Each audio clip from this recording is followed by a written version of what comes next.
Hare Rama, Rama Rama, Hare Hare, Hare Krishna, Krishna Krishna, Hare Hare, Hare Rama, Rama Rama, Hare Hare.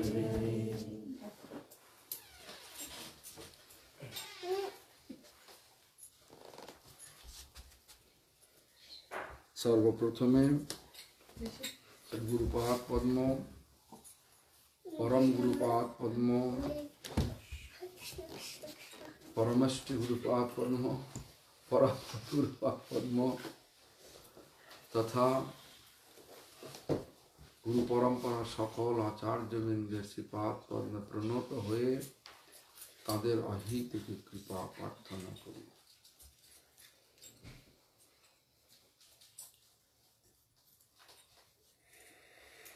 तो আজকে আছে জন্মাষ্টমী।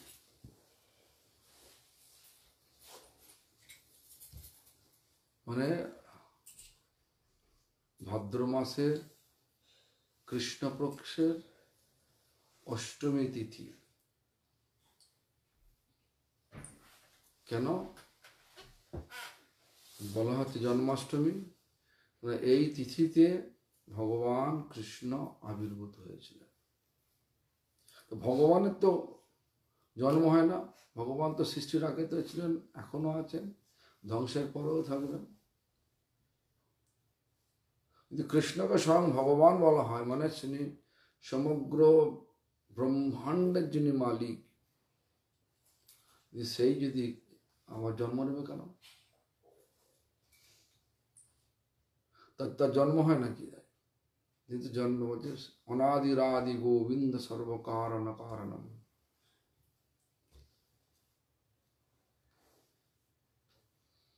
তাই আমাদেরকে ভালো করে বুঝতে হবে যে তিনি কেন আবির্ভূত হন আর তার কারণ কি। অনেকগুলো কারণ। প্রথম কারণ হচ্ছে কি না, তিনি জন্মের লীলা করেন।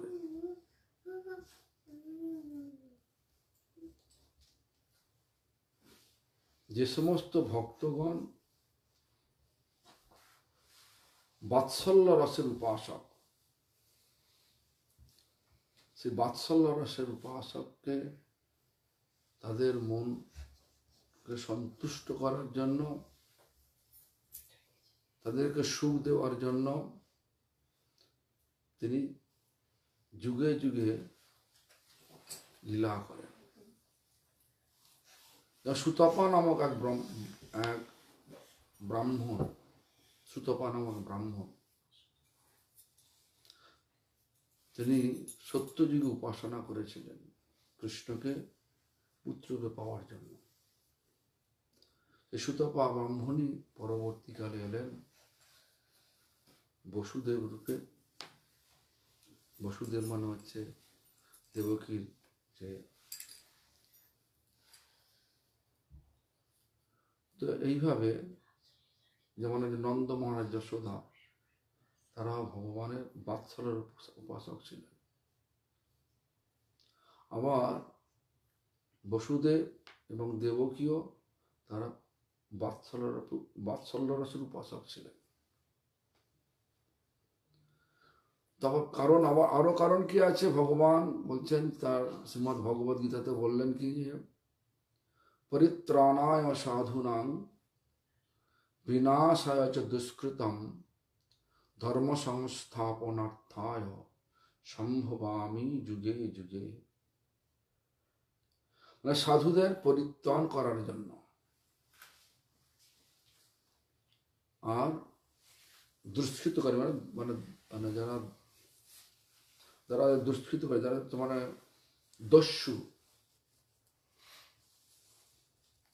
মানে যারা হচ্ছে কি বলে ডিমান্ড, হ্যাঁ, তাদেরকে দমন করা, তাদেরকে মানে তাদের সেই দস্যু বৃত্তিকে নষ্ট করার জন্য এবং ধর্মকে পুনঃস্থাপন করার জন্য তিনি যুগে যুগে আবির্ভাব। ভগবান নিজেই বললেন পরিত্রাণায় সাধুনাং। কংস সাধুদের উপর অত্যাচার করতেন, রাবণ সাধুগণের উপর অত্যাচার, মানে যারা সাধু প্রকৃতির, যারা ভগবানের আরাধনা নিয়ে থাকেন তাদেরকে অত্যাচার করতেন। সেই জন্য মানে রাবণকে বধ করার জন্য, কংসকে বধ করার জন্য, তথা কংসকে সহায়ক দেওয়ার জন্য, কংসকে সাহায্য করার জন্য যে সমস্ত দস্যু ছিল তাদেরকে বধ করার জন্য ভগবান এসেছেন বারবার। হিরণ্যকে বধ করার জন্য হিরণ্যাক্ষ হলো নৃসিংহদেব এলেন। তো এই ধরনের ভগবান নিজেই বললেন, পরিত্রাণায় সাধুনাং বিনাশায় চ দুষ্কৃতম ধর্ম সংস্থাপনার্থায় সম্ভবামি যুগে যুগে, যুগে যুগে অবতীর্ণ হই। কারণ হচ্ছে এটা। যাই হোক, তখন জন্মের লীলা করেন এই কৃষ্ণ এলেন কিভাবে। তোর আগে যে দেখা যায় কৃষ্ণ কিভাবে আমাদের নিকট প্রকট হলেন, এর কারণ দেখা যায়, দেখবেন খুব তার বহুত সৃষ্টির সময় চলে যান, তিনি সৃষ্টির সময় চলে যান। সেখানে যেটা দেখা যায় সেটা হচ্ছে এই চতুর্কুমার, ব্রহ্মার 4 পুত্র, মানস পুত্র, সনক, সনাতন, সনন্দন, সনত কুমার, তারা বৈকুণ্ঠে আসছেন। বৈকুণ্ঠ মানে যেখানে কোনো বাধা থাকবে না, কোনো কুণ্ঠা নেই, কোনো বাধা নেই, তা হলো বৈকুণ্ঠ। তো বৈকুণ্ঠের যে দ্বারওয়ান স্বরূপ, দ্বারপাল স্বরূপ যে জয় এবং বিজয় দুজনে ছিলেন, তারা চতুর্কুমারকে রুখে দিলেন, ওনার যেতে দিলেন না। তখন চতুর্কুমার 5 বৎসরের বালক সকলে, দেখতে 5 বছরের বালক, সারা জীবন 5 বছরের বালক ছিলেন। তো যাই হোক, সেই চতুর্কুমারকে যখন রুখে দিলেন, তারা সাধারণত শান্ত স্বভাবে, কিন্তু ভগবানের ইচ্ছাতে তারা খুব ক্রোধিত হয়ে গেলেন। তাদের মধ্যে সনক, তিনি শাপ প্রদান করলেন, এই তুই জানো বৈকুণ্ঠ মানে কি, কোনো বাধা নেই, তুমি কেন আমাদের বাধা দিচ্ছ ভগবান কাছে যাওয়ার জন্য। তো শুধু রুষ্ট হলেন না, শুধু রাগ করলেন না, শুধু তাদেরকে আবার শাপও দিয়ে দিলেন, যাও তুমি মর্ত লোকে চলে যাও, বৈকুণ্ঠ লোক থেকে, যেখানে কোনো কুণ্ঠা নেই, সর্বক্ষণ আনন্দময়, সেখান থেকে যদি কাউকে বলা যায় তুমি মৃত্যু লোকে চলে যাও, মানে এই মৃত্যু লোকটা কিরকম বোঝাই যাচ্ছে, সকলের মুখে পানে চেয়ে দেখুন না, দুঃখের ছাপ লেগে আছে, যে কোনো ভাবে দুঃখ আছে। হ্যাঁ, এটাকে বলা হয় দুঃখ যন্ত্রণাগ্রস্ত এই পৃথিবী। যাই করুন না কেন, দুঃখ যন্ত্রণা আছেই আছে, বিবাহ করুন, বিবাহ না করুন, ত্রিতাপ জ্বালা সকলকে ভুগতে হবে। আধ্যাত্মিক, আদি ভৌতিক, আদি দৈবিক। আধ্যাত্মিক মানে হচ্ছে কি, যে দেহ মন থেকে যে তাপ, তাকে বলে আধ্যাত্মিক। অন্য জীব হতে যে তাপ, মানে যে দুঃখ যন্ত্রণা, যেমন হচ্ছে রাস্তায় যাচ্ছেন, কুকুরে কামড়ে নিল, সাপে কামড়ে নিল, ঘুমোবার জন্য প্রস্তুত হচ্ছেন, কিন্তু মশার কামড়ে ঘুমোতে পারছেন না, এই ধরনের সে তাপ, বলে আদি ভৌতিক। আধ্যাত্মিক মন খারাপ হয়ে গেল কিসে, হঠাৎ একটা খবর এলো, শরীর ভালোই আছে, সে খবরে, যেমন খবর এলো যে তোমার বাবা খুব অসুস্থ হয়ে পড়েছে, মৃত্যু পথগামী হয়ে গেছে, তখন কি হবে? যার প্রতি আমার খুব শ্রদ্ধা রয়েছে, ভালোবাসা রয়েছে, তার যদি এরকম পরিস্থিতি থেকে মনটা দুঃখ হয় কিনা, এরম ধরনের তাপকে বলা হয়, দুঃখ যন্ত্রণাকে বলা হয় আধ্যাত্মিক দুঃখ।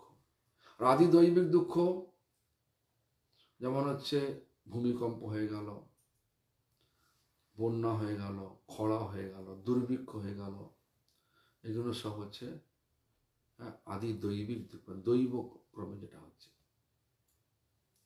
এ তিতাব যারা এখানে আছে, সে যাই থাকুক না, যে এই জগতে এলে তাদেরকে দুঃখ পেতেই হবে। তিনটে জন, সে সন্ন্যাসী হ, গৃহস্থ হ, বানপ্রস্থ হ, আর কি বল ব্রহ্মচারী হ, দুঃখ পেতেই হবে। তো সেই জয় বিজয় মর্ত্যলোকে ফিরে যেতে, মৃত্যুলোকে আসতে হবে, দুঃখ যন্ত্রণাগ্রস্ত লোকে আসতে হবে শুনে হাহুতাশ করতে লাগলেন। তখন ভগবান বৈকুণ্ঠের অন্দরমহল থেকে চলে এলেন, সেই দ্বারে চলে এলেন। চলে এসে জয় বিজয়ের দুঃখ প্রকাশ করছেন। আবার চতুর্কুমারও বলছেন, আমি তো কখনো ক্রোধিত হই নাই, তো কোনো ক্রোধ কখনো হয় না, আমি কেন ক্রোধ করলাম, আমি কেন অভিশাপ দিলাম? দুজনই এখন দুঃখে নিমজ্জিত হয়ে গেছে। ভগবান এই সময় চলে এসে বললেন, হে চতুর্কুমার, সনক, সনাতন, সনন্দন, এ তোমাদের কোনো দোষ নাই, এটা আমার ইচ্ছা। আমি বীর রস আস্বাদন করি। বীর রস মানে আমার শক্তিকে আমি একটু আস্বাদন করতে চাই। ভগবানের সঙ্গে কে লড়বে? একটা বাঘ কি ছাগল বাঘে লড়াই হয় নাকি? হয় না তো। সেরকম একটা ভগবান হচ্ছেন সিংহ, হ্যাঁ, আমরা হচ্ছি তার কি বলে ছাগল। তাই আমাদের সঙ্গে লড়াই করতে গেলে সেরকম সিংহের মতো শক্তিশালী হতে হবে। তো বলছে, তখন কি বললেন, তুমি যে অভিশাপটা দিয়েছো এটা আমার ইচ্ছা। সনক, সনাতন, চতুর্কুমারকে বললো, আমার ইচ্ছায় তুমি দিয়েছ। তো এখন এদেরকে দুটো অপশন দিচ্ছি, তোমরা যাবে না বলছে, কিন্তু অভিশাপ থেকে তোমাদের যেতে হবে। তোমরা এখন ভেবে নাও কি করবে। যদি আমার সঙ্গে বন্ধুত্বভাবে, মানে আমার ভক্ত হিসাবে যাও, তাহলে 7 জন্ম পেতে হবে, 7 জন্ম মর্ত্যলোকে থাকতে হবে। আর যদি আমার সাথে শত্রুতা হিসেবে থাকতে চাও, তাহলে 3 জন্ম পেতে হবে। 3 জন্ম তোমাকে এখানে মর্ত্যলোকে আসতেই হবে। এখন যদি তাহলে যদি মনে করেন আপনার এরকম ধরনের একটা জানা আছে, তাহলে আপনি কি বলবেন? 7 জন্ম মর্ত্যলোকে থাকবেন, মানে ভগবানের সঙ্গে ভক্তিভাব রেখে থাকবেন, না ভগবানের সাথে শত্রুতা রেখে 3 জন্ম থাকবেন? ভগবান বলে 3 জন্ম আর 7 জন্ম, কোনটা নেবে বলো? তখন তারা বেছে নিল জয় বিজয় 3 জন্ম। সে প্রথম যে হলো সেই জয় বিজয় হলো হিরণ্যাক্ষ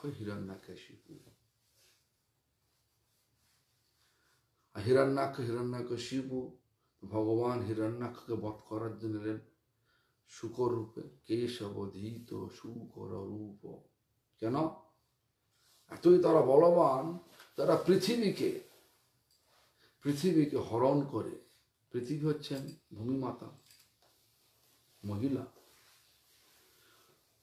মহিলাদের উপর অত্যাচার ভগবান সহ্য করতে পারেন না। যে মুহূর্তে মহিলাদের উপর অত্যাচার হয়, ভগবান তাকে ধ্বংস করে দেয়।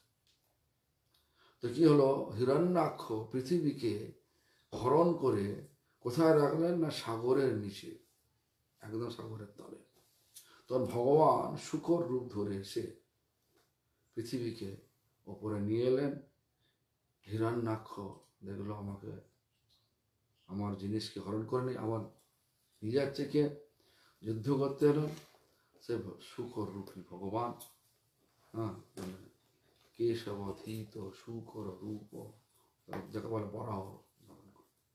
বরাহ রূপ ধারণ করে ভগবান হিরণ্যাক্ষকে বধ করলেন। এই ভাই হিরণ্যাক্ষকে বধ করেছে, বিষ্ণু বধ করেছে। বিষ্ণু অ্যাকচুয়ালি এটা জানতে হবে যে ভগবান কৃষ্ণ হচ্ছেন মূল। কৃষ্ণের যে সাংস অবতার, অংশ অবতার, কৃষ্ণের শরীর থেকে 4 ভাগ, 4টে ভাগ হলো।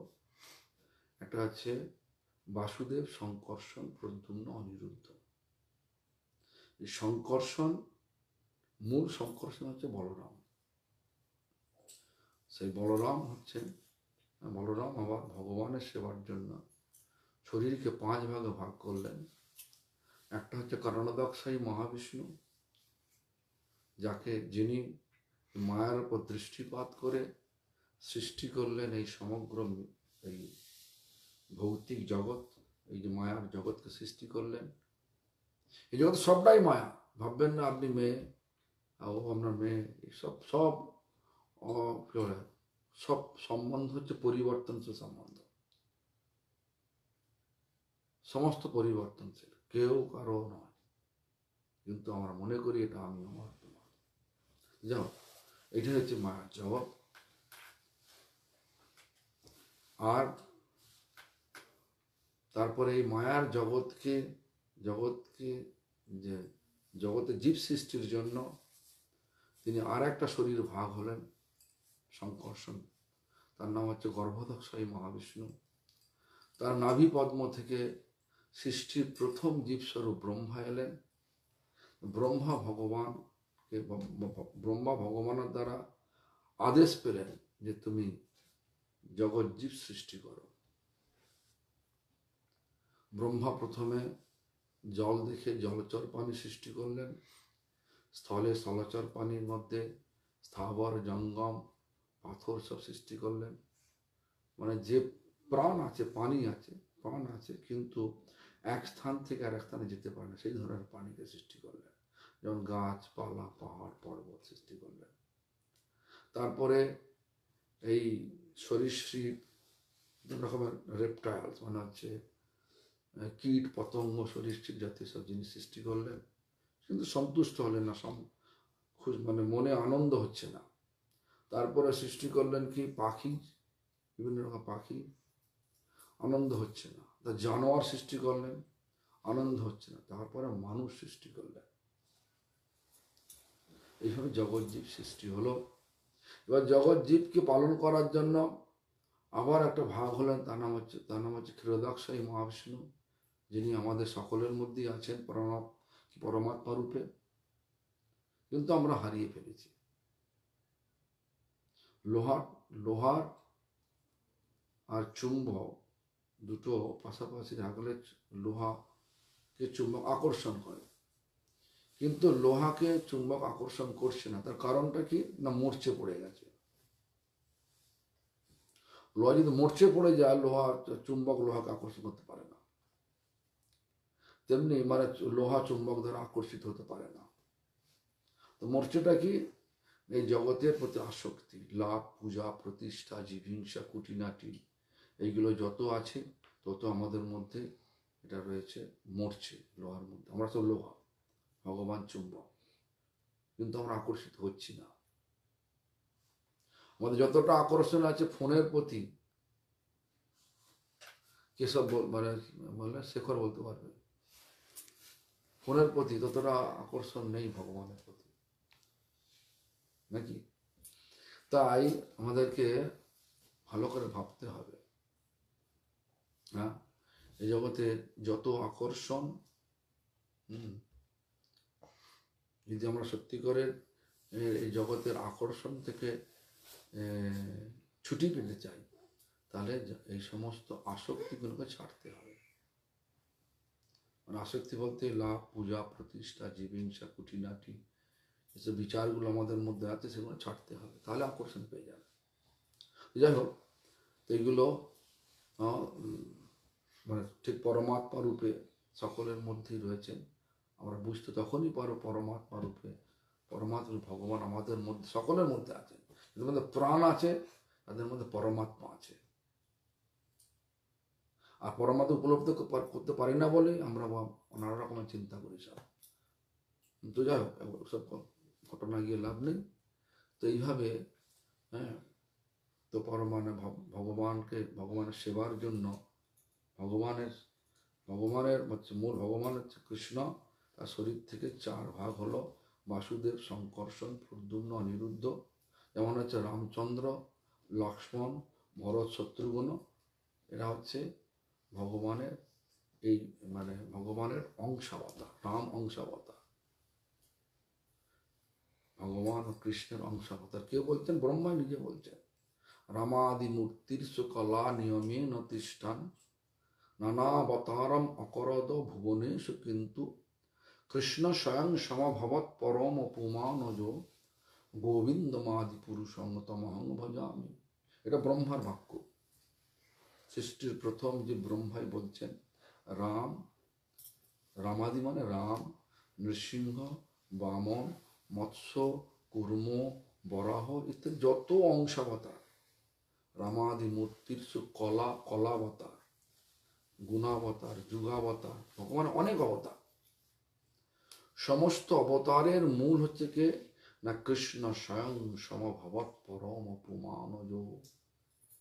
স্বয়ং ভগবান কৃষ্ণই তার হচ্ছে মানে সূত্রপাত, রূপ বলে। কৃষ্ণ স্বয়ং সমভবৎ পরম পুমানজ। সে কোন কৃষ্ণ?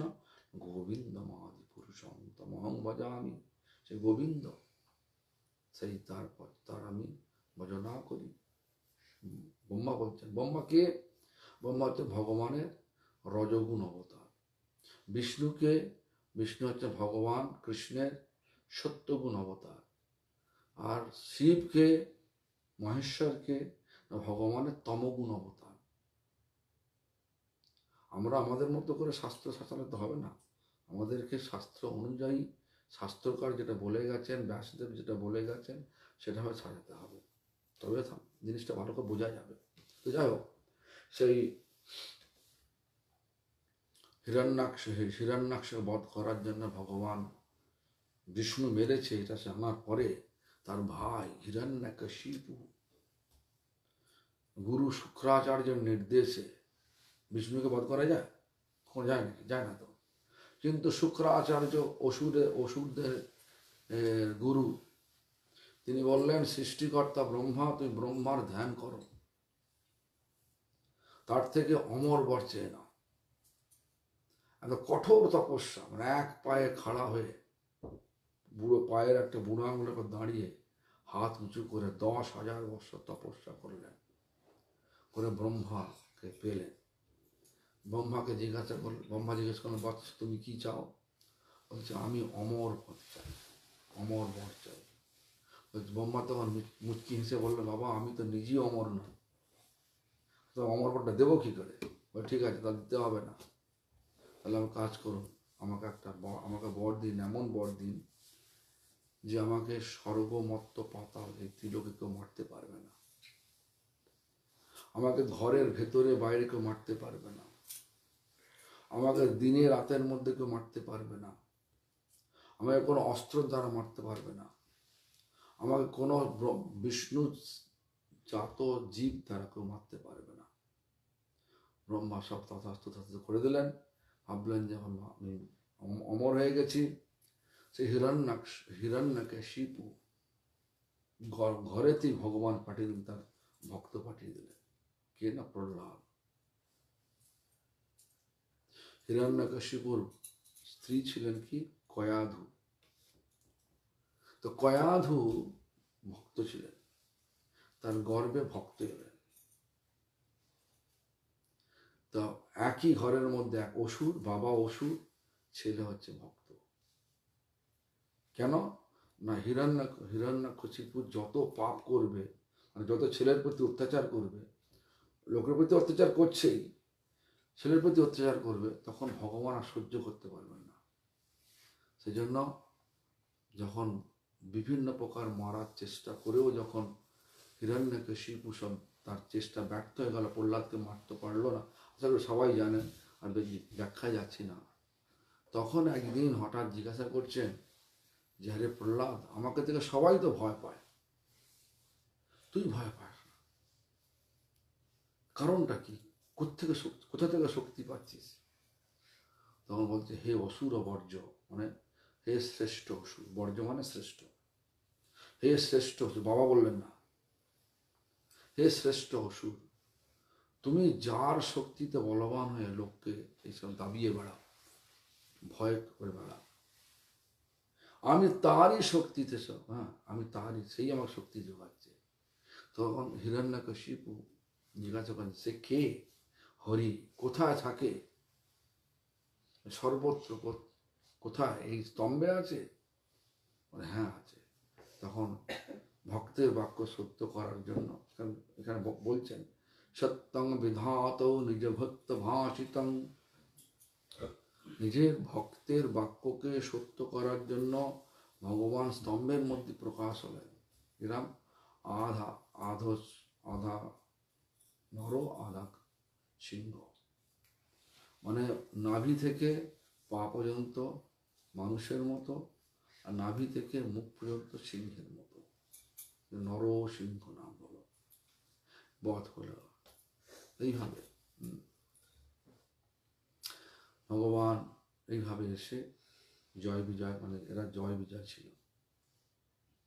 হিরণ্যকশিপু জয় বিজয় হিসাবে, হ্যাঁ জয় বিজয়ের প্রথম অভিশাপ শত্রু হিসাবে থাকবে, ভগবানকে শত্রুতা করলে বধ হলো। তারপর দ্বিতীয় জন্মে এলো কে?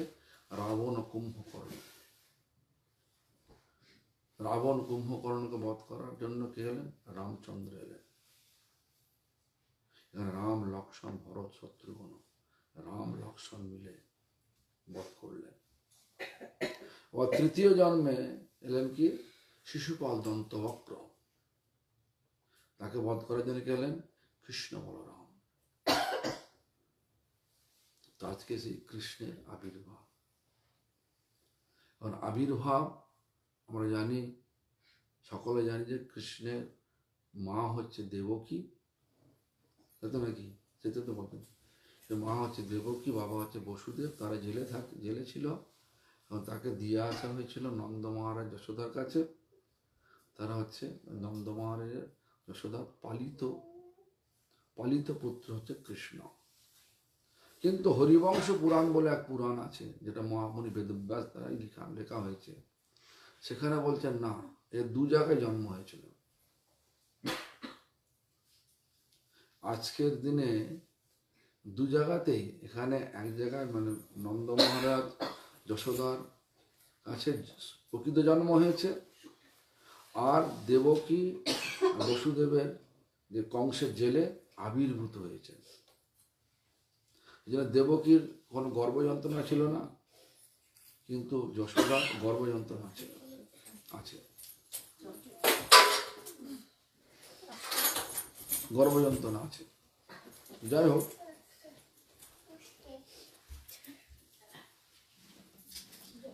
দেবকীর বসুদেবের কাছে ভগবান 4 হাত নিয়ে আবির্ভূত হয়েছিলেন। তো দেবকী বসুদেব তখন ভগবানকে বললেন, প্রভু স্বাভাবিক রূপে আসুন, স্বাভাবিক রূপে আসুন। এই ঐশ্বর্যপূর্ণ রূপ আমরা দেখতে পারছি না। তখন তিনি স্বাভাবিক দুহাত নিলেন। ঠিক একই সময় যশোদার গর্ভে ওখানে প্রথম হলো একটা মেয়ের জন্ম, যাকে নাম যোগমায়া, আর তারপর পুত্র জল, সেটা কৃষ্ণ। এখন যশোদা আর নন্দ মহারাজের যদি ঘটনা দেখা যায়, অনেক বৎসর তাতে বিবাহ হয়েছে, কিন্তু সন্তানাদি হয় না। অনেক বৎসর বিবাহ হয়েছে, বয়স বৃদ্ধ, মানে বৃদ্ধ বলা যাবে না, অনেক বছর হয়ে যাওয়ার পরে যেন পৌঢ় হয়ে যাওয়ার মতো অবস্থা। সেই সময় প্রতিদিন তারা সন্তানের জন্যে তারা কাত্যায়নী দেবীর পূজা করতেন। কাত্যায়নী মানে যোগমায়া, কাত্যায়নী দেবী পূজা করতেন, মানে দুর্গা দেবী পূজা করতেন। দুর্গাকে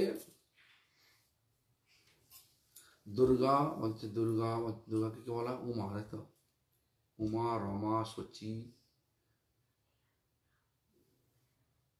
রমা, শচী, সত্তা, চন্দ্রা, রুক্মী, রাধা অবতার সব অমনয় বাণী। রাধা অবতার সব অমনায় বাণী, সব রাধারানীর কায়ব্যূহ, কায়ব্য মানে দেহের বিস্তার। যা হোক, তো সেই কাত্যায়নীতে পূজা করতেন। তো একদিন হঠাৎ বৃদ্ধ অবস্থা হয়ে, মানে পৌর অবস্থা এসে গেছে। তো তারা দুজনই, নন্দমহারাজ যশোদা দুজনই স্বপ্ন দর্শন করলেন। একটা যে একটা নীল রঙের বাচ্চা ছেলে, মানে যশোদা দেবীর কি বলে, কোল থেকে, যশোদা দেবীর কোল থেকে ঝাঁপ দিচ্ছে নন্দ মহারাজের কোলে, আবার নন্দ মহারাজ কোল থেকে ঝাঁপ দিচ্ছে যশোদা দেবীর কোলে। দুজনে একসঙ্গে একই রকম স্বপ্ন দেখলেন। তখন তার পরের দিন তারা দুজনে গেলেন কাত্যায়নী দেবীর কাছে, গিয়ে প্রার্থনা করলেন, যদি আমাদের সন্তান দেন, ওই সন্তানটা আমাদের চাই। তারপর থেকে যশোদা দেবীর গর্ভ শুরু হলো। এসব ঘটনা আছে। তো যাই হোক, তারপরে ঠিক আজকের দিন এখানেও আবির্ভূত হলেন, এখানেও জন্ম নিলেন। প্রথমে কে? যোগমায়া দেবী। কেন? ভগবান যখনই আসেন তার প্রথমে যোগমায়াকে পাঠিয়ে দেন, পাঠিয়ে দিয়ে পরিবেশকে ঠিক করে নেন, তারপরে ভগবান আসেন। তো প্রথমে একটা মহিলা, মানে কন্যা সন্তান হলো, সেটা যোগমায়া। তারপরে হলো সবাই যোগমায়া তার প্রভাব ফেলে সমস্ত নন্দ মহারাজের মহলে যত ছিল সব নিদ্রিত হয়ে গেল। তারপরে কৃষ্ণ হলেন, এবং যশোদা দেবী নিদ্রিত হয়ে গেল, কৃষ্ণ হলেন। তার যা হোক, এবার বসুদেব তখন থেকে আবার ভগবান কর্তৃক আদেশ পেয়ে, মানে এই বসুদেবের কাছে যে কৃষ্ণ, সে হচ্ছে বাসুদেব কৃষ্ণ, বিষ্ণু। আর এখানে যে কৃষ্ণ হচ্ছে স্বয়ং ভগবান কৃষ্ণ, যার দ্বারা সমস্ত অবতার এসছেন। এখন ভগবানের আদেশে বসুদেব যে নিয়ে এলেন এখানে, আসবেন কি করে, জেলের মধ্যে আছে তো, কিন্তু ভগবানের সেই যোগমায়ার প্রভাবে সমস্ত গেট খুলে গেল, তালা খুলে গেল, গেট খুলে গেল, প্রকৃতি দুর্যোগপূর্ণ হয়ে গেল। বিদ্যুৎ, বজ্রপাত, জল, বৃষ্টি, এই ধরনের আকাশ এখানে স্বাভাবিকভাবে, সব পরিবেশ শান্ত। আর বসুদেবের আনতে কোনো দেরি হলো না, তো মানে কোনো আর অসুবিধা হলো না, জেল থেকে বেরোতে অসুবিধা হলো না, আসতে কোনো অসুবিধা হলো না। ভগবানের কৃপাতে অনেক বড় ঘটনা, আস্তে আস্তে ছোট করে বলছি। তো উনি এখানে যখন এসে পৌঁছে গেলেন, তখনই বলছেন আমাদের চৈতন্য চরিতামৃত 4th অধ্যায়ে, প্রথম আদিলীলার 4th অধ্যায়ের 65 নম্বর পয়ারে তিনি বলছেন, বিষ্ণু তখন কৃষ্ণের শরীরে, কৃষ্ণ দ্বারে বিষ্ণু করে অসুর সংহারে। বাসুদেব কৃষ্ণ যে বিষ্ণু যখনই নন্দ মহারাজের ওখানে প্রবেশ করলেন, এই কৃষ্ণ, স্বয়ং কৃষ্ণ আর বিষ্ণু এক হয়ে গেল, মার্জ হয়ে গেল। আর বলছেন কি, যত বৃন্দাবনে অসুর মারলেন ভগবান, বলছে কৃষ্ণ দ্বারে বিষ্ণু করে অসুর সংহারে। আমরা দেখছি কৃষ্ণ মারছে, কিন্তু কৃষ্ণ মারে না। কৃষ্ণ সবসময় কেবল বাঁশি বাজাচ্ছে। কৃষ্ণ দ্বারে বিষ্ণু করে অসুর সংহারে, এইভাবে ব্যাখ্যা দিচ্ছেন আমাদের আচার্যগণ। তো হরিবংশ পুরাণে এই জন্য বলা হয় কি, যে ভগবান দু জায়গাতে এসছেন একই সময়। একটা বাসুদেব কৃষ্ণ, যিনি দ্বারকাধীশ হলেন, দ্বারকাধীশ। আর যে স্বয়ং ভগবান কৃষ্ণ, তিনি সব বৃন্দাবনই থাকেন। কিন্তু যখন এই কৃষ্ণ যখন চলে যাচ্ছেন মথুরাতে, তখন আমাদের আচার্যজন ব্যাখ্যা দিচ্ছেন তদেকাত্মরূপ কৃষ্ণ। সে একই কৃষ্ণ, কিন্তু রসগত পার্থক্য কি না, এখানে আছে বীর রসে পরিপূর্ণ, আর বৃন্দাবন কৃষ্ণ হচ্ছে মধুর রসে পরিপূর্ণ। আবার যখন এই মথুরা কৃষ্ণ যখন চলে গেলেন, দ্বারকার দিক চলে গেলেন, তখন হয়ে গেলেন কি একই বীর রসে পরিপূর্ণ, অসুর দমন করতে লাগলেন। যাই হোক, তো এইভাবে ভগবান কৃষ্ণকে ব্যাখ্যা করলেন। এখন ভগবান কৃষ্ণ জন্ম হলো, জন্মের পরে দেখা গেল কি সমস্ত দেবদেবীও ভগবানকে দর্শন করতে আসছেন। কোথায়? নন্দ মহারাজের আলয়ে মনুষ্য দেহ নিয়ে। কিন্তু শিবজি মহারাজা এসছেন, শিবজি মহারাজা এসছেন দেখবেন, কিন্তু উনি জটা জুটো নিয়ে আর গলায় সেই বলে নাগ, মানে গুরুদেব বলরাম শেষনাগকে নিয়ে এসেছিলেন। শিবের গুরু হচ্ছেন বলরাম, সেই জন্য গুরু বলরামের একটা রূপ হচ্ছে শেষনাগ, গুরুকে সবসময় গলায় নিয়ে থাকে। শিবের গুরু ভক্তি খুব। যা হোক, তো এইভাবে তিনি যখন এলেন, তখন নন্দ মহারাজের দ্বারপাল মানে দারোয়ানরা আটকে দিলেন, বলছে তুমি যেতে পারবে না, তুমি এই ধরনের দেখলে আমাদের নন্দ মহারাজের লাল্লা, লালা মানে কৃষ্ণ, 4 দিন হয়েছে, 4 দিনের দিন শিব এসেছিলেন, না 4 দিনের না, সঙ্গে সঙ্গে এসেছিলেন।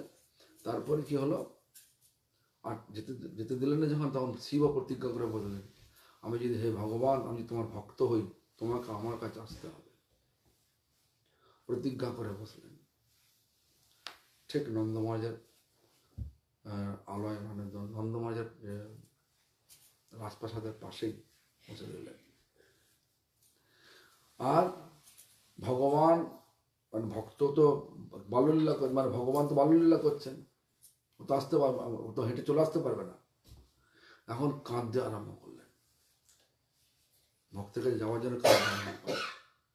নন্দ মহারাজ অনেক চেষ্টা করলেন, কাঁদার, ভগবানের কান্না বন্ধ করতে পারছেন না, মানে তার পুত্রের লালার কান্না বন্ধ হচ্ছে না। সবাই চিন্তিত হয়ে পড়লেন, বৈদ্য ওঝা যত আছে সবকে নিয়ে এলেন, কেউ কিছু করতে পারছেন না। তখন কতগুলো গোপী দেখছে একটা বাইরে যোগী হয়েছে, ওটা তো আসলে যোগী নয়, আসলে শিব, যে বাবা আমাদের এরম লালার এরম হয়েছে, তুমি কাঁদছে, তুমি কি কান্না বন্ধ করতে পারবে? বলছে হ্যাঁ পারবো, তো চলো। না যাবো না। কেন? না আমি কোথাও যাই না, যদি লালাকে কান্না বন্ধ করতে এখানে আসতাম না, আসতে পারো। তখন গিয়ে যশোদা মাকে বলা হলো, আনতে চায় না যশোদা মা, কিন্তু বাধ্য হয়ে নিয়ে এলেন। আর যখন নিয়ে এলেন, তখন সেই যোগী মানে শিব 2 চোখ ভরে সে ভগবানকে দর্শন করে, ভগবান বাল্যলীলা দর্শন করছেন। তারপরে শিব যোগী বলছে যে তোমার সন্তানের 2টো চরণ আমার মস্তকে দাও। যশোদা মা দেবে না, যে কেন? আপনার পাপ লাগবে।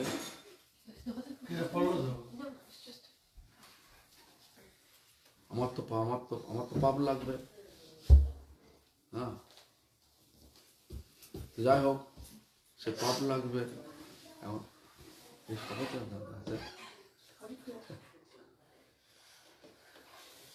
তো কি হলো, বলছে তাহলে আপনি যদি না দেখেন, না যদি আমার না লাগান, তাহলে আপনি নিয়ে যান, আমি কিছু করতে পারবো না, চলে যান। তো বাধ্য হয়ে যশোদা মা ভগবানের 2টো চরণ সেই যোগীর কপালে ঠেকালেন। ঠেকানোর সঙ্গে সঙ্গেই তার সমস্ত কান্না বন্ধ হয়ে গেল। বলে যান আপনি যান। দেখবেন এখন পর্যন্ত সেই মানে গোকুল মহাবনে দেখবেন 84 খাম্বার পাশে একটা শিব মন্দির আছে, দেখবেন সেই শিবটা নাম হচ্ছে আশেশ্বর। আশা, ভগবানের দর্শনের আশা। যেমন বিভিন্ন জায়গায় যেমন শিবের মন্দির রয়েছে, যেমন হচ্ছে গোবর্ধনের দেখবেন চাকলেশ্বর, এখানে আছে আশেশ্বর শিব, মথুরায় আছে চারদিকে চারটে শিব, পূর্ব দিকে পিপ্পলেশ্বর শিব, পশ্চিম দিকে ভূতেশ্বর শিব, উত্তর দিকে গোকর্ণেশ্বর শিব, আর দক্ষিণ দিকে আছে রঙ্গেশ্বর শিব। শিব কৃষ্ণের সব থেকে বড় ভক্ত। এই জন্য বলছেন বৈষ্ণবানাং যথা শম্ভু, সমস্ত বৈষ্ণব মানে আমাদের শ্রেষ্ঠ বৈষ্ণব হচ্ছে শিব। যেন আমরা শিবের পূজা করি কি রূপে? সদাশিব রূপে। যে শিব আছেন কি বলে ক্ষীরোদাক্ষায় মহাবিষ্ণু, ক্ষীর সাগর আছে না, ক্ষীর সাগরের দ্বারপাল স্বরূপ বসে আছেন। দেখবেন না, যেমন সুতরাং বৃন্দাবনে আছেন গোপেশ্বর মহাদেব শিব, গোপেশ্বর শিব। জগন্নাথ পুরী ধামে আছেন লিঙ্গরাজ শিব, আর মায়াপুরে আছেন ক্ষেত্রপাল শিব চারদিকে। কাম্যবনে আছে কামেশ্বর শিব, তারপরে আছে নন্দগামে আছে আশেশ্বর শিব, ওখানে আছে আশেশ্বর শিব। আর রাধারানী পূজা করতেন কখন কৃষ্ণ দর্শন পাবো, রাধারানী পূজা করতেন এইভাবে শিবময়। তো যাই হোক, এইভাবে ভগবান প্রকাশিত হলেন। তারপরে শিবের প্রকাশ। তারপরে আমরা যদি দেখা যায় 6 দিনের দিন হলো পুতনা।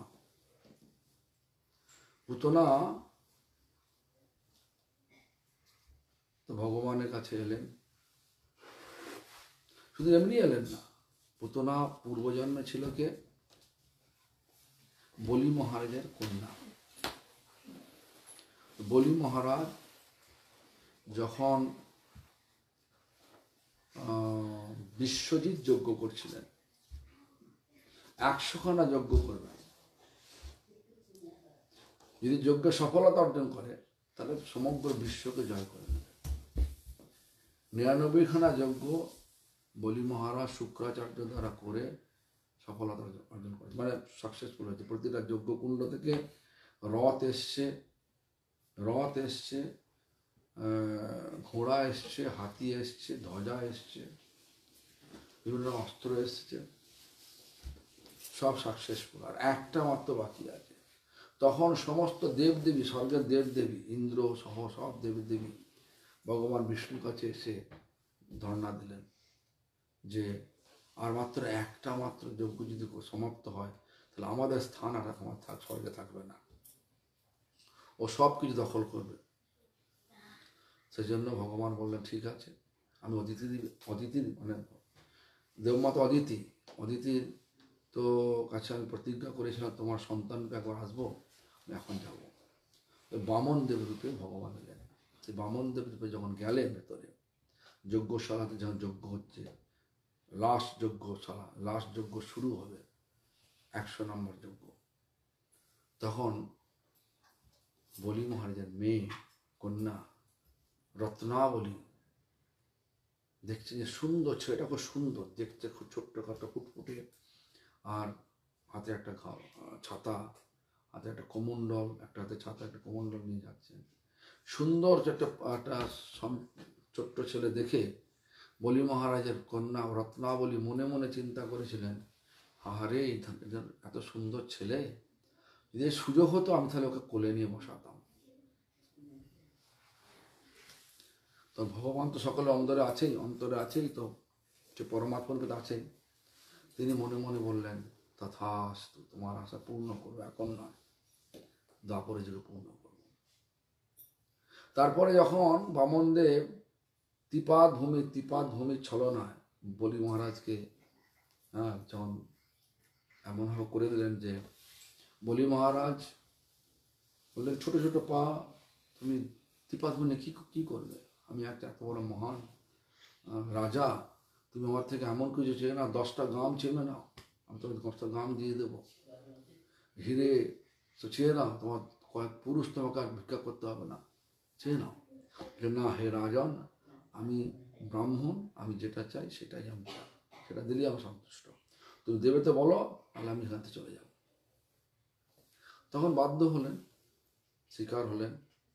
যদিও শুক্রাচার্য জেনে, এর মধ্যে কথোপকথনের মধ্যে জেনে নিয়েছিলেন, মানে ধ্যানের মধ্যে দেখে নিয়েছিলেন, এই বামন রূপী ব্রাহ্মণ এই আসল, এটা হচ্ছে বিষ্ণু। তখন বলি মহারাজকে বললেন, হে মহারাজ বলি, তুমি কোনো কিছু স্বীকার হও না, রাজি হও না, যাও, এসে বিষ্ণু। বিষ্ণু নাম শুনতেই বলি মহারাজ আরো মানে আগ্রহ হয়ে গেল। বিষ্ণু মানে যিনি সকল ব্রহ্মাণ্ডের রাজা বিষ্ণু আজ আমার কাছে হাত ফেলেছে, মানে আমার কাছে চাইছে, আমি দেব না। গুরুদেবকে তিনি ত্যাগ করে দিলেন, ওই সময় ভগবানকে দিলেন। তারপরই ভগবান তার পা বিস্তার করে দুটো পায়ে বলি মহারাজ সমস্ত রাজ্য দখল করে নিলেন। আর তৃতীয় পা নাভি থেকে বার করে বলছে, হে বলি বলো কোথায় রাখবে এই পা। যখন এর দৃশ্য হচ্ছে বলি মহারাজ বলছেন আমার মাথায় রাখো, তখন ওই রত্নাবলী বলি মহারাজ মেয়ে মনে মনে বলেছেন, আমি যদি জানতাম এই ছোট ছেলেটা একটা এই ধরনের বদমাস, হ্যাঁ, তুমি ওকে বিষ দিয়ে ফেলতাম। ভগবান বলছে ঠিক আছে, আমি তথাস্তু। সেই রত্নাবলী এই দ্বাপর যুগে এলেন পুতনা রূপে, আর সেই পুতনা হয়ে সুন্দর গোপী ধারণ করে এলেন। তারপরে ভগবানকে কোলে নিলেন। প্রথম যে প্রার্থনা ছিল, তো ভগবান তো চোখ বুঝেছিলেন, কিন্তু যখন পুতনা এসে ভগবান চোখ বুঝেছিলেন, কারণ ভগবানের দৃষ্টির কাছে কোনো মায়ার কোনো রূপ চলবে না, সব মায়াদেবীর রূপ ভেঙে যাবে, যেন ভগবান চোখ বুঝেছিলেন। আর যখন সে বলছে বিষ দেবেন, তার স্তনের মধ্যে বিষ মাখিয়ে নিয়ে এসছেন, কালকূট বিষও দিয়ে মাখিয়ে যখন মুখে দিয়েছেন, বিষ দেবেন, বিষ দিয়ে কি আর ভগবানকে মারা যায়? ভগবান স্তন নিয়ে মানে কি বলে শাকিং মানে হচ্ছে একদম এমন ধরনের টান দিলেন, তার প্রাণ চলে আসছে। তোর পুতনা, আর তারপর চোখটা খুলে দিয়েছেন ভগবান। পুতনা তার নিজের রূপ রাখতে পারলেন না, মানে যে বেশ মায়া রূপ নিয়ে এসেছিলেন, নিজের রূপ ধরে ফেললেন।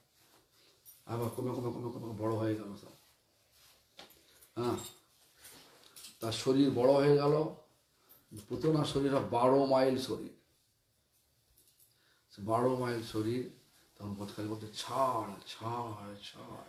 আমাদের আচার্য যখন ব্যাখ্যা দিচ্ছেন, টিকাকার ব্যাখ্যা দিচ্ছেন, ভগবান বলছেন যে আমি যাকে ধরি তাকে ছাড়ি না। তারপরে পুতনার মৃত্যু হয়ে গেল, বধ হয়ে গেল, তার পুতনা বধ। তারপরে ভগবান তাকে ধাত্রীগতি মানে স্বর্গের নার্স, মানে নার্সকে কি বলে, নার্সই বলে নাকি, ধাত্রীগতি মানে যার মাঝে আগেতে যেমন মেয়েরা যখন এখন তো হসপিটালে যায়, তখন ধাই মা আসতো, ওই ধরনের জন্ম, ওই ধরনের সেবা দিয়ে দিলে তুমি এই ধাত্রীগতি লাভ করো। তো এইভাবে ভগবান যত সব অকাসুর বকাসুর যত সব বধ করেছেন, আমরা দেখছি ভগবান কৃষ্ণ মারছে, কিন্তু কৃষ্ণ মারেন, যে বিষ্ণুর মানে কৃষ্ণর দ্বারে বিষ্ণু করে অসুর সংহারে। এইভাবে ভগবানের জন্ম হলো। তারপরে ভগবান লীলা করলেন, কত বছর করলেন? 125 বছর লীলা করেছিলেন এই জগতে। ভগবানের বয়স দেখতে কিরকম, যেমন আমরা আস্তে আস্তে বুড়ো হয়ে যাই, চুল পেকে যাচ্ছে, যেমন আমার এখন চুল সব সাদা হয়ে গেছে। আগে আমার সব কালো ছিল, যখন এই মঠে আসি তো কালো ছিল, এখন সাদা হয়ে গেছে। চুল ছিল, চুল পড়ে গেছে। এই উত্তমের দিকে প্রথম যখন আছি অনেক চুল মানে কালো ছিল, মাথায় চুলও ছিল, এখন চুলও নেই নাকি। তো এই ধরনের সাথে আমাদের যেমন বয়স হয়ে যাচ্ছে, ভগবান কিন্তু ভগবান হচ্ছে নিত্য নবায়মান। আবার সর্বক্ষণের জন্য তোমার বয়স হচ্ছে 15 বৎসর 2 মাস 15 দিন সর্বক্ষণ। আমরা সংখ্যা বলি 16 বৎসর বয়স। রাধারানীর বয়স তাই 14 বৎসর 2 মাস 15 দিন ফিক্সড। কৃষ্ণ লীলা করেছেন বৃন্দাবনে, ব্রজভূমিষ্ঠে লীলা করেছেন বৃন্দাবনে কত বৎসর না 9 বৎসর 10 মাস লীলা করেছেন। যা কিছু লীলা দেখছেন না বৃন্দাবনের গোপীদের সঙ্গে লীলা, ওই 9 বৎসর 10 দিনের মধ্যে 9 বৎসর 10 মাসের মধ্যে সে করেছেন। তো আমরা ছবিতে দেখি প্রাপ্তবয়স্ক কৃষ্ণ, ওরা তো নয়, সে তো মানে লোকরঞ্জনের জন্য করেছে, সব আর্টিস্টরা করেছে। কিন্তু বাস্তবে হচ্ছে 9 বৎসর 10 মাসের ছিলেন। তারপরে তিনি মথুরায় চলে যান। মথুরাতে গিয়ে প্রথমে কংসকে বধ করেন, তারপরে উগ্রসেনকে জেল থেকে বার করে উগ্রসেন রাজা করে তিনি চলে যান পাঠশালায়, চলে যান শান্তিমণি মুনির পাঠশালা।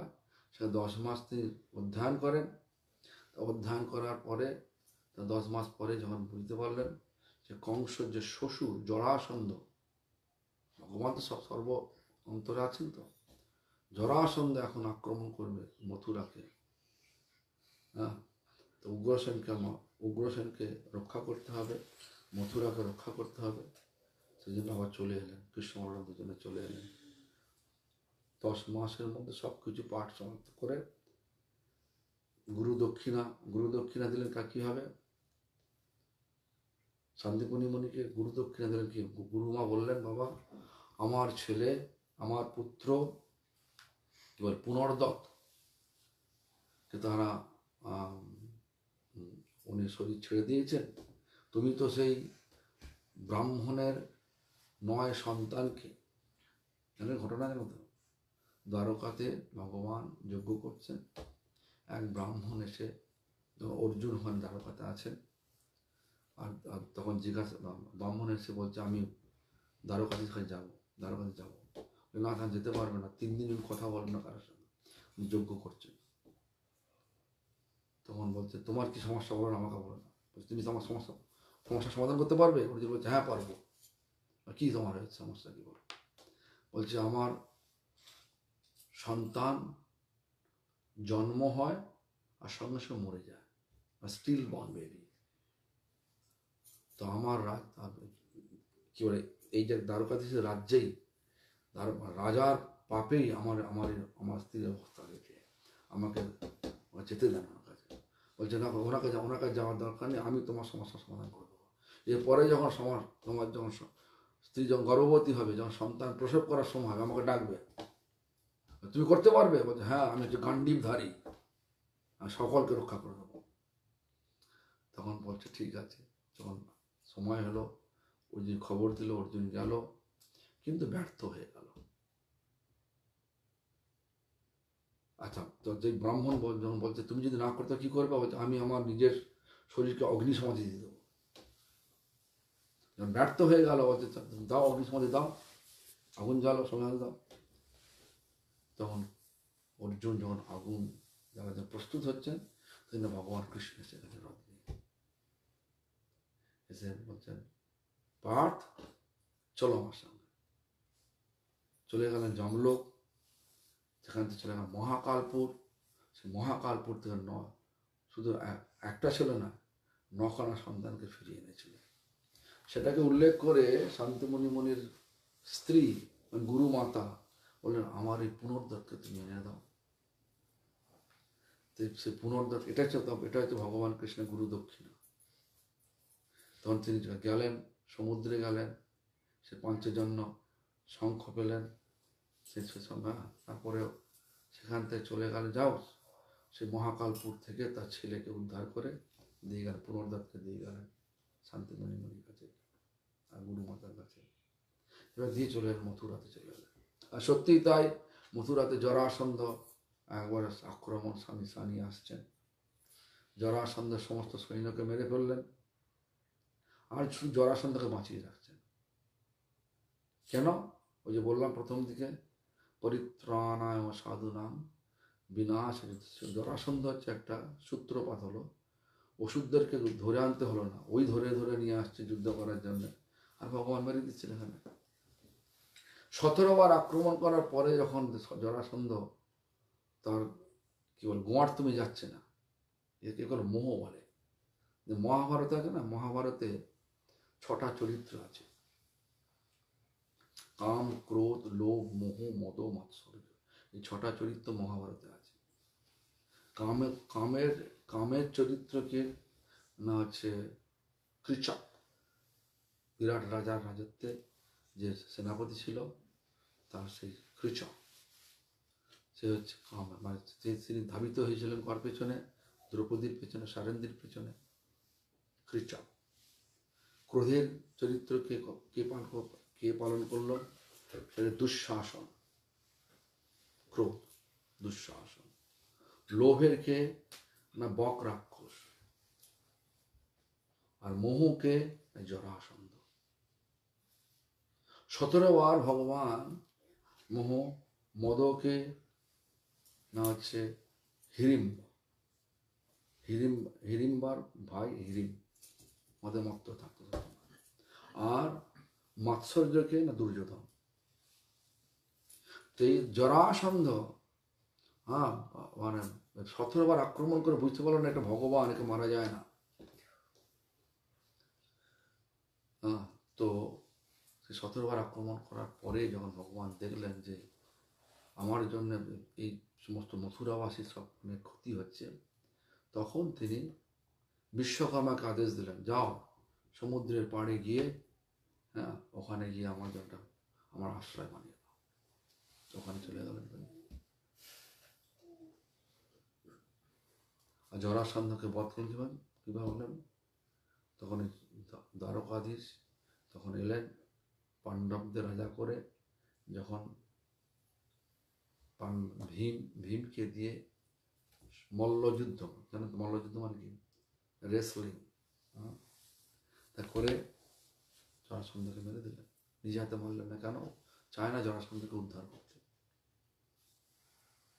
যাকে ভগবান মারবে না আর মারতে চায় না, তার মানে তাকে উদ্ধার করতে চায় না, সে আবার এখানে আসবে। তো এইভাবে ভগবানের অনেক লীলা, অনন্ত লীলা। সেই ভগবানের আজকের দিনটা হচ্ছে, আজকের তিথিটা হচ্ছে ভাদ্র মাসের কৃষ্ণপক্ষে অষ্টমী তিথি। আর অষ্টম গর্ভে কেন এলেন? অষ্টম গর্ভে কেন এলেন? অষ্টমীতে কেন এলেন? প্রথম ছজন আছে না, কাম, ক্রোধ, লোভ, মোহ, মদ, মাৎসর্য, এগুলোকে জয় না করতে পারলে তারপরে সপ্তম গর্ভে গেলেন না হচ্ছে, সপ্তম গর্ভে এলেন হচ্ছে শঙ্কর্ষণ, তিনি গুরুতত্ত্ব। এই 6টা রিপুকে জয় করতে পারলেই তখন হয় আসল দীক্ষা, হয় গুরু, আসল গুরুকরণ হয়। সপ্তম গর্ভে এলেন, সেই জন্য সপ্তমে হলেন গুরু। যখনই আসল গুরু দীক্ষা হয় তারপরই হয় ভগবানের সঙ্গে মিলন হয়, এর আগে হয় না। এই সমস্ত ব্যাখ্যা আমাদের আচার্য যখন গ্রন্থে দিয়েছেন, আমাদের আচার্য যখন বলতে আমাদের বিশ্বনাথ চক্রবর্তী পাদ আছেন, জীব গোস্বামী পাদ আছেন, রূপ গোস্বামী পাদ আছেন, এই সমস্ত আচার্যরা জীব গোস্বামীদের ব্যাখ্যা, যেটা দিয়ে বললাম না এখন, এটা জীব গোস্বামীর ব্যাখ্যা আনন্দ বৃন্দাবন চম্পুতে আছে। তো যাই হোক, এই ধরনের ভগবান অষ্টম গর্ভে এলেন। অষ্টম গর্ভে আসার কারণ হচ্ছে এটাই। আর ভগবানের আর একটা কারণ হচ্ছে যে উনি আসছেন 3টে লক্ষ্য করার জন্য। তো 3টে লক্ষ্যকে রেখে তিনি আসেন এই জগতে, লীলা করেন। পরিত্রাণায় সাধুনাং, সাধুদের পরিত্রাণ করার জন্য। বিনাশ আছে দুষ্কৃতম, যারা দুষ্কৃত তাদেরকে বিনাশ করার জন্য। আর ধর্ম সংস্থাপনার্থায়, ধর্মকে পুনঃস্থাপন করার জন্য। 3টে কারণ তিনি আসছেন। এই জন্য আমাদের মধ্যে যে সমস্ত হিংসা, লাভ, পূজা, প্রতিষ্ঠা, এগুলোকে নষ্ট করার জন্য, নষ্ট করে আমাদের এগুলো যতটা যার কাছে যতটা বেশি আছে সে ততটা বেশি অসুর প্রকৃতির হয়। তো এইগুলোকে নষ্ট করার জন্য ভগবান এই কলিযুগে কি রূপে এসছেন? নাম রূপে এসছেন। নাম রূপে এসছে। এই নামকে আশ্রয় করলে কি হয়, এই সমস্ত কলমশ মানে যে ময়লাগুলো, যেগুলো আমাদেরকে ভগবানের দিকে মন লাগাতে দেয় না, নানা রকমভাবে অজুহাত দেখি আমরা ভগবান থেকে দূরে থাকতে চাই, এগুলো সব নষ্ট হয়ে যায়। হ্যাঁ, তো হরিনাম গ্রহণ করলে যদি অপরাধ শূন্য, হরিনাম কি, হরিনাম সকলকে কৃপা করেন, কিন্তু অপরাধীদের কৃপা করেন, পাপীদেরকে কৃপা করেন। হরিনাম কি হয় না, পাপ কেটে যায়, পুণ্য হয়, পুণ্য ফলে ভৌতিক সুখ লাভ হয়, কিন্তু ভগবান লাভ হয় না। পুণ্য ফলে ভৌতিক সুখ লাভ হয়, কিন্তু ভগবান লাভ হবে না। ভগবান লাভের জন্য কি প্রয়োজন? প্রেম প্রয়োজন। সেটা কিভাবে হয়? অপরাধ শূন্য হয়ে যদি আশ্রয় নিয়ে, কোন আশ্রয় না, পরম্পরার আশ্রয়ে। কোন পরম্পরা? ভগবান কর্তৃক প্রতিষ্ঠিত 4 পরম্পরা। সে কোন তাদের নাম কি? শ্রী ব্রহ্ম রুদ্র সনক। শ্রী সম্প্রদায় আচার্যকে না রামানুজ আচার্য। শ্রী বলতে কে? লক্ষ্মী দেবী। লক্ষ্মী দেবী তার নিজস্ব সম্প্রদায়ভুক্ত সম্প্রদায় করেছেন, তার নাম হচ্ছে শ্রী সম্প্রদায়। ব্রহ্ম মানে ব্রহ্মা, তো ব্রহ্মা সম্প্রদায় নাম হচ্ছে ব্রহ্ম সম্প্রদায়। তার আচার্যকে না মধ্ব আচার্য, যে সম্প্রদায়ের মধ্যে আমরা আছি, আমি আছি, ব্রহ্ম সম্প্রদায়। রুদ্র সম্প্রদায় আচার্যকে না শিব নিজে, সেই শিব কাকে আচার্য করে গেছেন? বিষ্ণুর স্বামী আচার্য। আর সনক মানে চতুর্কুমার, যার বলা ব্রহ্মা 4 কুমার। সেই 4 কুমার, ব্রহ্মা 4 কুমার সম্প্রদায়ের নাম হচ্ছে সনক সম্প্রদায়। বড় ছেলের নাম শুনছে সনক সম্প্রদায়। আর সেই সম্প্রদায় আচার্যকে না নিম্বার্ক। সেজন্য 4 আচার্য, 4 সম্প্রদায়, 4 আচার্য, রামানুজ, মধ্বাচার্য, বিষ্ণুস্বামী, নিম্বার্ক। এই 4 সম্প্রদায় ভগবান কর্তৃক স্বীকৃত হয়েছে। আর এই স্বীকৃত আচার্যের পরম্পরা অনুসারী, পরম্পরার আশ্রয় নিয়ে, যে কোনো এক আশ্রয় নিয়ে, আমরা যেমন আমি আশ্রয় নিয়েছি ব্রহ্ম সম্প্রদায়, মধ্বাচার্যের পরম্পরা। সে চৈতন্য মহাপ্রভু যাকে গ্রহণ করেছেন, মহাপ্রভু ভগবান হয়েও তিনি ভক্ত বেশ নিয়েছেন, তো ভক্ত হয়ে তিনি পরম্পরাকে স্বীকার করেছেন। পরম্পরা স্বীকার করে ব্রহ্ম সম্প্রদায় মুক্ত হয়ে তিনি জগৎকে রাধা কৃষ্ণের উপাসনা শিক্ষা দিয়েছেন। শিক্ষা দিয়ে তিনি আমাদেরকে শিখিয়েছেন।